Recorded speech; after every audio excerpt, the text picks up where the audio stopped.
पहले क्वेश्चन समझ लो। बोला है divide 216 into 3 part which are in AP।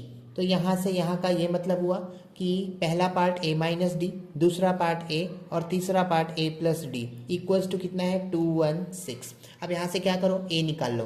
तो A कैसे निकलेगा, माइनस डी प्लस डी उड़ते हुए दिखा, 1 2 3 बार A प्लस में है तो लिखो 3A इक्वल्स टू 216। यहाँ से A बोलो 216 और नीचे की तरफ कितना 3, 3 7 जा कितना और 3 2 जा कितना आप सोचो, A इक्वल्स टू कितना आप सोचो। अब क्या बोला है सेकेंड पार्ट में देखना, प्रोडक्ट मतलब मल्टीप्लीकेशन होता है, product of two smaller part, दो स्मॉलर पार्ट तो ये रहा और ये रहा, दोनों का प्रोडक्ट मतलब मल्टीप्लीकेशन, मतलब ए माइनस डी इक्वल्स टू कितना है वो तो 5040 है, लिख दो 5040।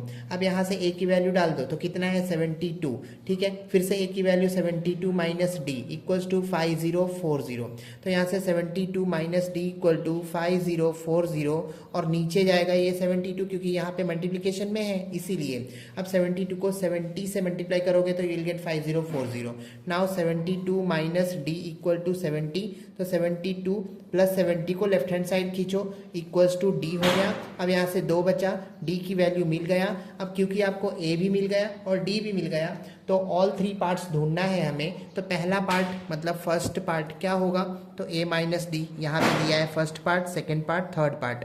तो first part A minus D का मतलब हुआ ए के जगह पे क्या डालो तो 72, डी के जगह पे 2 डालो। यहाँ से आंसर क्या आता है 72 में से 2 गया तो बचा 70, ठीक है। सेकेंड पार्ट पे आते, सेकेंड पार्ट क्या है आपका ए है, ए इट मीन्स 72, तो 72 आपका सेकेंड पार्ट हो गया।